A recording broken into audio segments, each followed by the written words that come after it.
بسم اللہ الرحمن الرحیم۔ آج کی اس ویڈیو میں ایک ناوی ترکیب کے متعلق بتاؤں گا۔ یہ ہمارے سامنے ایک جملہ ہے، رأیت جعفرا علی جعفر فی جعفر یاکل جعفرا۔ اس کا ترجمہ کیا ہے اور اس کی ترکیب کیا ہے؟ تو اس کو دیکھنے سے ویسے تو کوئی ترکیب مشکل نہیں ہے، لیکن جو چیز مشکل پیدا کرتی ہے وہ یہ ہے کہ جعفرن یہ یعنی کہ 4 بار جعفر آ گیا، تو اگر ہر مرتبہ ہی ہم جعفر کا جو مشہور معنی ہے کہ یہ کسی کا نام ہے مرد کا وہ لیں تو پھر تو ترجمہ درست نہیں بنتا کہ میں نے جعفر مرد کو دیکھا، جعفر مرد پر، جعفر مرد میں وہ کھاتا ہے جعفر مرد کو، ترجمہ تو بالکل بھی درست نہیں۔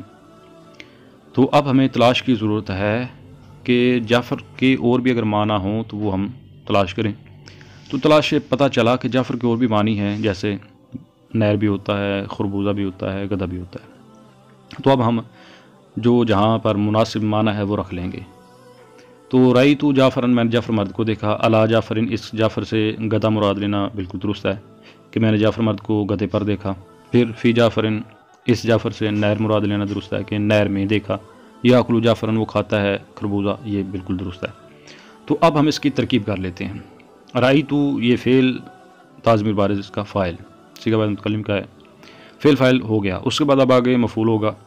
جعفرن یہ مفعول ہے، لیکن اگر اس کا آگے کوئی تعلق ہے تو وہ ملا کر مفعول بنائیں گے۔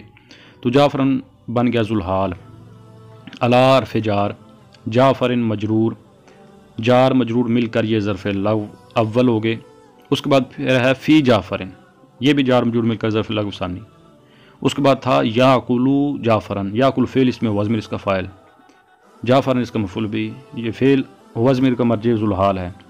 یاکل فعل اپنے فاعل مفعول بہ سے مل کر جملہ فعلیہ خبریہ ہو کر حال، ذوالحال اپنے حال سے مل کر یہ مفعول بہ رأیت فعل کا، رأیت فعل اپنے فاعل مفعول بہ اور دونوں ظرف لغو سے مل کر جملہ فعلیہ خبریہ ہو گیا۔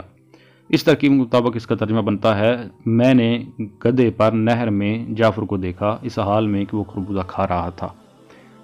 اور بھی اس کی ترقی ممکن ہے، ایک اور میں ترکیب کر دیتا ہوں، وہ یہ بنے گی کہ رأیت جعفرن میں نے جعفر کو دیکھا، جعفرن تو اسی طرح رأیت فعل فاعل جعفرن یہ ذوالحال اور پھر وہ آگے اس کا حال مل کر یہ مفعول بھی ہو گیا۔ درمیان میں تھوڑی سی تبدیلی ہو سکتی ہے۔ علی حرف جار جعفرن یہ جو گدھا جعفر ہے نا جعفرن، اس کو موصوف بنا لیں، فی جعفرن کو متعلق کر لیں ثابتن کے، پھر یہ شبہ جملہ اسمی ہو کر اس کی صفت ہو جائے گی، اور موصوف صفت مل کر اب یہ جار علی جار کا مجرور اور پھر یہ ظرف لغو ہو گیا۔ اس صورت میں ایک ہی ظرف لغو ہوگا۔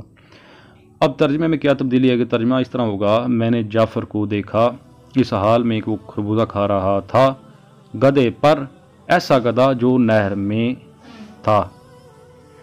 تو اب ترجمہ اس طرح ہو جائے گا، یعنی یہ گدھے کی صفت ہو جائے گی۔